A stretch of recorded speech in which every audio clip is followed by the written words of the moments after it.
Welcome to True Crime Case Files. Today, we delve into the chilling events that unfolded in the winter of 2009 in Toronto, Canada. A city gripped by fear as a string of murders left the community searching for answers. The question on everyone's lips, could a Nepo baby serial killer be walking among them? In the heart of the Great Lakes region, Lana Tompkins was a beacon of potential and creativity. At 26 years old, she hailed from Michigan's bustling city of Detroit, a place that, despite its economic struggles, remained a hub of artistic and cultural diversity. Lana was a graphic designer by trade, her skills honed at the College for Creative Studies, a prestigious institution known for its contribution to the arts. Her portfolio, a vibrant tapestry of digital illustrations and branding projects, was a testament to her ambition and talent. Lana's roots were firmly planted in a close-knit family. She was the youngest daughter of Michael Tompkins, a dedicated automotive engineer at General Motors, and Susan Tompkins, a librarian whose love for books was infectious. Lana's siblings, elder brother David, an up-and-coming lawyer, and sister Emily, a pediatric nurse, shared a strong bond with her, rooted in mutual respect and admiration. Her personality was a blend of warmth and determination, traits that endeared her to friends and colleagues alike. Described by her peers as the life of the party, she had an infectious laugh that could light up even the dullest of rooms. Yet, beneath her cheerful exterior lay a dreamer with aspirations that reached far beyond the confines of her current life. In the days leading up to her untimely death, Lana was brimming with excitement over her plans to expand her design business. She had recently been in talks with potential clients in Toronto, hoping to tap into the city's thriving art scene, which was abuzz with the upcoming Toronto International Film Festival's announcement of its 2009 winners. Social media platforms like Facebook and Twitter, which were hitting their stride in popularity, were abuzz with her latest designs. Her journey to Toronto was not just a business trip. It was a step towards realizing her dream of becoming an internationally recognized designer. Little did she know, the city that symbolized her future aspirations would become the setting of a tragic end to a life full of promise. On December 1, 2009, as the early winter dusk cloaked the city of Toronto in shades of gray, an ominous chill settled over the bustling streets. The Canadian city, usually alive with the sound of holiday shoppers and the sight of festive decorations, was unaware of the grim discovery that would soon disrupt the seasonal cheer. At approximately 7:45 p.m., the Swiss Chalet restaurant, a Canadian staple known for its rotisserie chicken and comfort food, became a crime scene. Nestled on a busy street corner, the establishment was filled with diners seeking refuge from the biting cold that evening. Among them was Janet Wolinski, a local librarian with a penchant for mystery novels, who had stopped by for a quick meal after a long day at the Toronto Public Library. Little did she know that she would stumble upon a real-life horror that no book could prepare her for. Upon entering the ladies' room, Janet was met with a sight that would haunt her for years to come. Lana Tompkins, a visitor from Michigan, lay lifeless on the cold-tiled floor. The victim was dressed for the winter weather, her scarf and coat a stark contrast to the stillness of her form. A luxury belt, an item far removed from the affordable indulgences typically sold in the nearby Eaton Center's holiday market, was wrapped tightly around her neck. Janet's initial shock quickly turned to action as she suppressed her panic and alerted the restaurant manager, who in turn called 911. The dispatcher, trained for emergencies, guided them through the necessary steps while ensuring that the police were promptly en route. Despite the flurry of activity, Janet remained composed, a testament to her strength even in the face of adversity. As the snowflakes of the season began to fall, casting a serene blanket over the city, the warmth inside the Swiss Chalet was irreversibly tainted by the cold reality of a life extinguished too soon. The Toronto Police Service received the distress call from the Swiss Chalet restaurant at 7:52 p.m. on that frigid December evening. Within minutes, the scene was swarming with the flashing lights of emergency vehicles, cutting through the darkness as they arrived with urgency. The first responders were met with a scene that juxtaposed the festive atmosphere typical of the season. A young woman's body lay in the solitude of the restaurant's bathroom, a place where the jovial chatter of diners was replaced by a deafening silence. Detectives James Keller and Sandra Lee, both veterans of the homicide squad, led the investigation. Keller, with his gruff demeanor and a reputation for his dogged pursuit of justice, was well known in the corridors of the 52 Division. His partner, Lee, brought a methodical and detail-oriented approach to the case, her skills honed by years on the force and a keen understanding of the city's diverse communities. The crime scene was meticulously preserved, with the area cordoned off to prevent contamination. Forensic teams donned protective suits as they entered the scene, a procedure that had become almost routine in a city that had seen its share of violent crimes. The air was thick with the scent of disinfectant, a stark contrast to the heavy aroma of gravy and fries that wafted from the kitchen. Lana Tompkins' body showed no immediate signs of a struggle, suggesting she may have known her assailant or been taken by surprise. The murder weapon, a belt from a luxury department store, hinted at a personal attack. Such items were not commonly found in the possession of the average Torontonian. As the forensic team collected evidence, they employed the latest in crime scene technology, including alternate light source imaging and 3D crime scene reconstruction, tools that were just coming into their own at the end of the decade. The meticulous collection of fingerprints and DNA samples was a race against time, with the knowledge that each passing moment could lead the killer further from their grasp. The crime had been committed with a chilling precision that left the seasoned detectives unsettled. As the night wore on, the realization that this case would not be a simple one was dawning on everyone involved. The city of Toronto, normally abuzz with excitement over the upcoming Winter City Festival, was now overshadowed by the specter of a murderer in its midst. As the investigation unfolded, attention turned to Laird Chevalier, a 23-year-old janitor employed at the Swiss Chalet restaurant where Lana Tompkins' body was found. Chevalier, originally from Sherbrooke, Quebec, had moved to Toronto in search of better prospects and was known among his colleagues for his quiet demeanor and punctuality. The young janitor lived a modest life in a small apartment cluttered with architectural blueprints and design magazines, remnants of his abandoned dream to become an architect. A dream thwarted by financial constraints in the global economic downturn of 2008. His social media profiles, sparse and infrequently updated, offered no insights into his personal life, presenting a challenge for the detectives trying to piece together his background. During the interrogation, held in the sterile confines of an interview room at the police station, Chevalier maintained a calm exterior. The detectives, skilled in the art of questioning, probed for inconsistencies in his account of the evening in question. He claimed to have been restocking supplies at the time of the murder, a routine task that left him largely unaccounted for during the critical window. His alibi was met with skepticism. The investigators, aware of the pressures faced by service workers in the city, often highlighted in exposés by the Toronto Star, considered the possibility of a crime of opportunity. However, without a clear motive or evidence linking him to the crime, their suspicions remained unconfirmed. Throughout the questioning, Chevalier cooperated fully, his responses measured and devoid of the defensiveness typical of a guilty conscience. His hands, though roughened by manual labor, showed no signs of involvement in a violent act. The detectives were left to ponder whether his calmness was a facade or a genuine indication of innocence. As the interrogation concluded, the police were no closer to proving Chevalier's involvement in the murder. The investigation would have to delve deeper into the lives of Lana Tompkins and the other individuals connected to the case to uncover the truth behind the tragedy. Nearly 4 days after the tragic discovery of Lana Tompkins, the city of Toronto was shaken once again.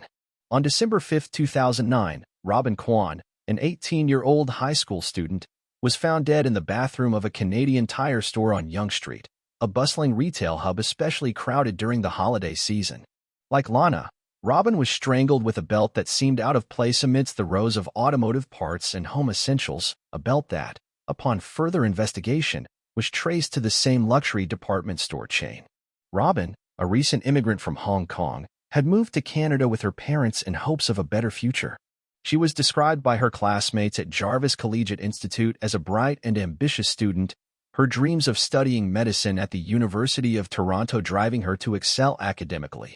Her part-time job at Canadian Tire was a step towards independence and financial support for her education. The investigation led to an interrogation of her coworkers, one of whom was present on the evening of her death. The store manager, a middle-aged man named Douglas Peters, was visibly distraught as he recounted the events of the night. He described Robin as a diligent and reliable employee, her customer service always accompanied by a friendly smile. Social media platforms like Facebook, then at the height of their emerging influence, became a valuable tool in the investigation. Detectives scoured Robin's online interactions for any sign of conflict or distress, but found nothing beyond the usual teenage discourse and aspirations. The police, determined to find a connection between the two murders, questioned Robin's friends and family with sensitivity, understanding the cultural nuances of her community. Her parents, overwhelmed by grief, struggled to comprehend the senseless loss of their daughter, their dreams shattered in an instant. Despite the meticulous interrogation of those within Robin's immediate circle, the police found no clear motive or suspect. The killer remained at large, his or her identity shrouded in mystery, leaving the city's residents in a state of heightened anxiety and fear. The investigation took a pivotal turn on the morning of December 7, 2009. A gray overcast sky loomed over Toronto, a reflection of the somber mood that had enveloped the city since the string of unsettling murders. The crisp winter air was heavy with anticipation as the Toronto Police Service worked tirelessly to connect the dots between the two cases. A breakthrough came when a loss prevention officer from Holt Renfrew, an upscale department store renowned for its curated selection of luxury goods, contacted the authorities. The officer had been reviewing security footage as part of the store's routine protocols heightened during the holiday shopping frenzy. Amidst the footage, a figure caught their attention, a young man purchasing several high-end belts, the same type used in the murders. The surveillance video timestamp coincided with the days leading up to the first murder. The young man's face was clear, his demeanor calm as he made the transactions. The footage was promptly handed over to the police, who disseminated stills to local media outlets, including CP24 and the Globe and Mail, in a bid to solicit the public's help in identifying the individual. The response was swift. Tips flooded in, and the public's vigilance was palpable. Social media buzzed with activity as the images circulated on Twitter and Facebook, where concerned citizens shared information and expressed their unease about the brazen nature of the crimes. Detectives Keller and Lee analyzed the footage, noting the suspect's confidence and the ease with which he navigated the upscale environment. The belts, an accessory to fashion for most, had become an instrument of death in his hands. As the day progressed, the weather took a turn, and light snow began to fall, blanketing the city in a deceptive calm. But the police were far from tranquil, as this new evidence presented a tangible lead. The race was on to identify the young man before he could strike again, and with the city on edge, the pressure was mounting to bring the perpetrator to justice. The investigation's urgency intensified on December 9, 2009, as another life was claimed under chillingly similar circumstances. Yaira Dominguez, a 21-year-old single mother and recent immigrant from Holguin, Cuba, was found in the staff bathroom of an A&W restaurant, her life extinguished by the same method, a luxury belt, now a grim signature of the killer. Yaira, who had sought a new beginning in Canada for herself and her young daughter, worked tirelessly at the counter, serving customers with a hopeful smile. Her aspirations to enroll in a nursing program at Ryerson University were fueled by a determination to provide a better life for her child. The A&W on Queen Street, often bustling with locals and tourists alike, was a stark contrast to the quiet tragedy that unfolded within its walls.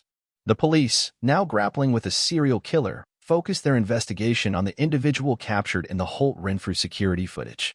The manhunt led them to James Deacon Price, a 17-year-old high school student from one of Canada's most prestigious private schools. Deacon Price, the only child of a prominent Bay Street financier and a socialite known for her philanthropic endeavors, lived a life of privilege that was well documented in the society pages of the Toronto Star. During his interrogation, Deacon Price's demeanor was unsettling. He was neither overtly nervous nor particularly cooperative, responding to the detective's questions with a nonchalance that belied the gravity of the situation. His digital footprint revealed a trail of arrogance, with social media posts that showcased a lavish lifestyle and a sense of entitlement that was out of touch with the economic reality faced by many Torontonians post-recession. The police probed for a motive, delving into Deacon Price's past and his relationships. His peers described him as aloof and often dismissive of those he deemed beneath him.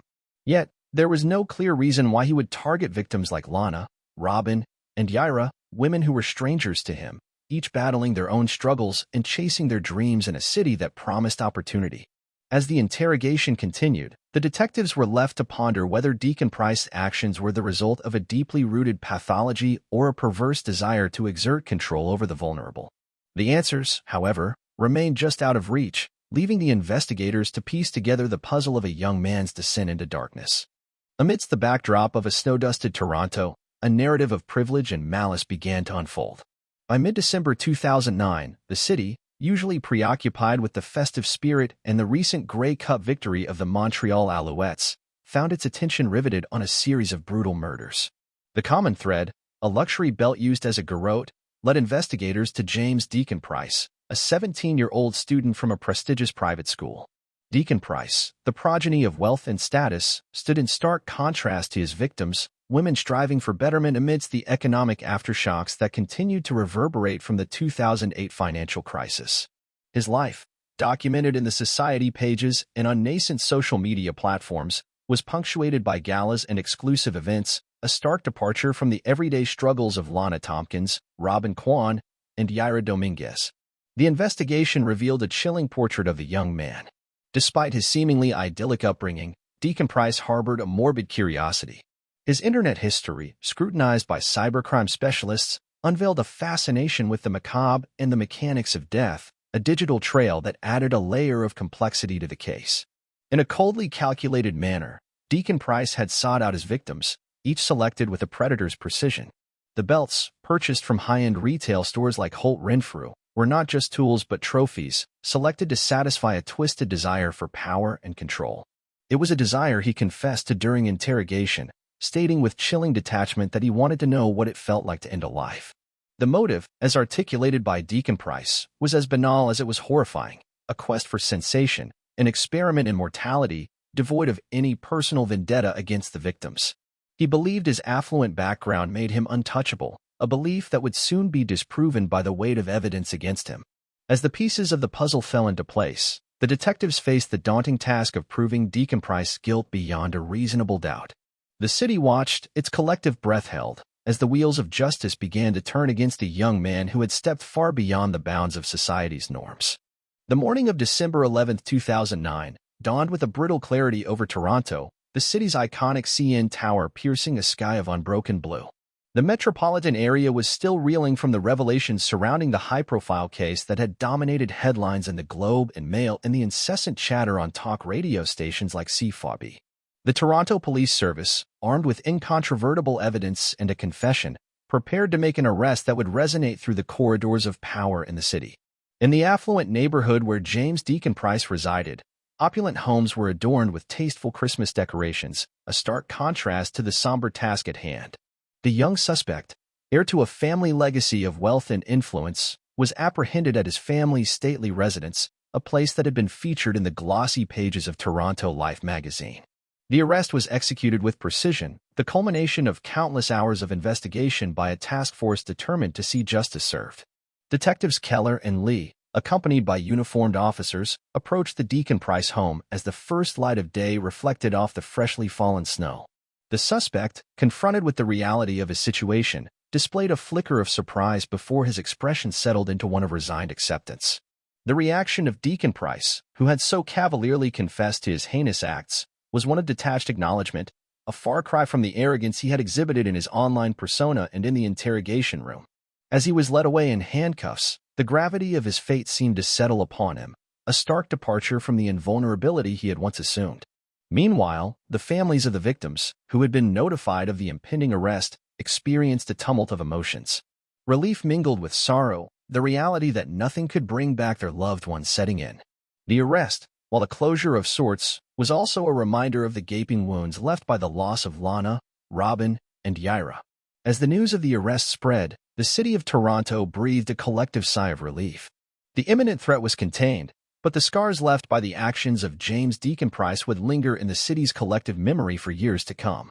The trial of James Deacon Price commenced in the spring following a winter that had seen Toronto gripped by the chilling narrative.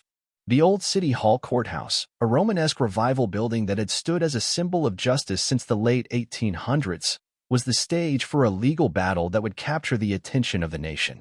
The media, from CBC News to the smaller local outlets, were assembled, their cameras and microphones poised to document every development. The prosecution was led by Elizabeth Chester, a formidable figure with a reputation for her incisive courtroom tactics. At 45, Chester was a seasoned prosecutor, her career defined by a string of successful convictions. She approached the case with a steely determination, framing Deacon Price as a predator who had exploited his social status to carry out his crimes with a chilling sense of entitlement. The defense was in the hands of Jonathan Hale, a defense attorney known for his eloquent arguments and charismatic presence in the courtroom. Hale, at 50, had made a name for himself representing some of the city's most challenging cases. He contended that Deacon Price, despite his confession, was a product of a society that glorified wealth and neglected the mental health of its youth. Throughout the proceedings, the courtroom was heavy with emotion. The victims' families, present at each day of the trial, sat with a dignified composure that occasionally gave way to tears as the details of their loved ones' final moments were laid bare. The public gallery, often filled to capacity, listened with rapt attention as witnesses recounted the events leading up to the fateful discoveries in December 2009. As the trial progressed, the city followed the unfolding drama, the case becoming a topic of heated discussion on platforms like Twitter, where the hashtag Deacon Price trial trended for weeks. The trial not only questioned the morality of the accused but also held up a mirror to the societal divisions and disparities that had allowed such a tragedy to occur. The courtroom was hushed as the trial of James Deacon Price reached its climax.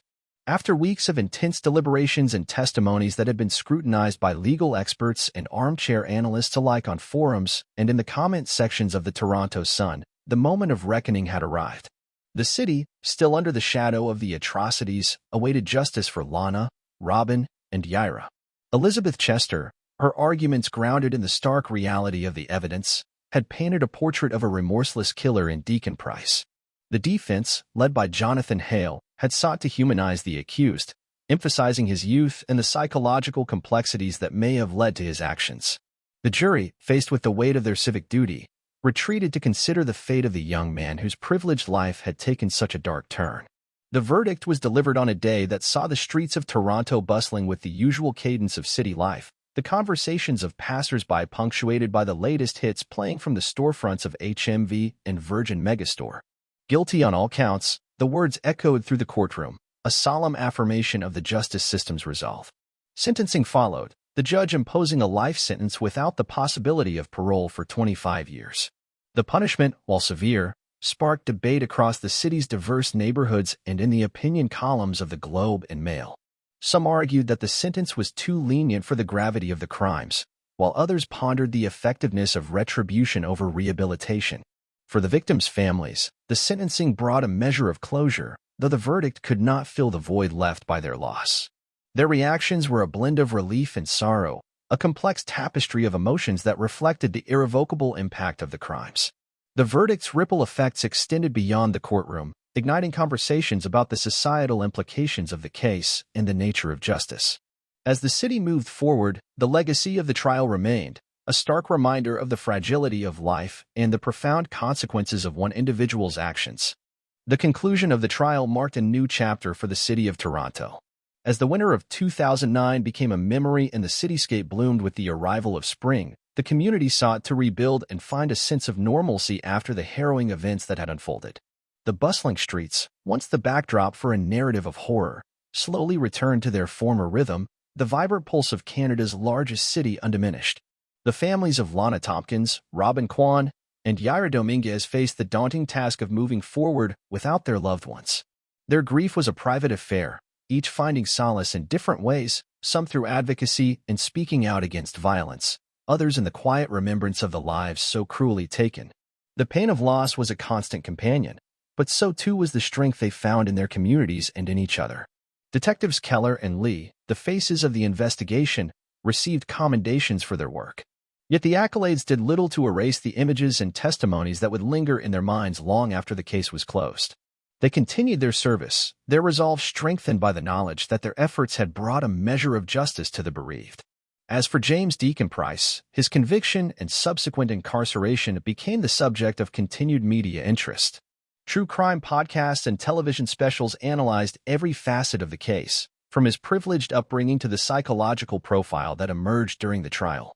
In prison, Deacon Price became another inmate, his notoriety a stark departure from the life of luxury he had once known.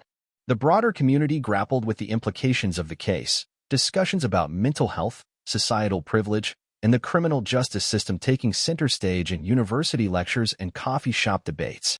The murders had left an indelible mark on the city's consciousness, prompting reflection on the vulnerabilities and inequalities that existed within the urban tapestry. As years passed, the case of the James Deacon Price remained a cautionary tale, a reminder of the darkness that can lie beneath a facade of normalcy and the enduring quest for justice in the face of senseless violence. The case of the Nepo baby serial killer serves as a grim reminder of the darkness that can lurk behind a facade of privilege. It's a story that shook Toronto and one that True Crime Case Files will never forget. Thank you for joining us, and stay tuned for our next episode. Hey, True Crime Case Solvers, interested in more real-life murder mysteries? Be sure to like and subscribe to our channel. And do you have any thoughts about this case or have a case of your own you'd like us to investigate? Leave us a comment. Until then, stay safe, True Crime Case Solvers.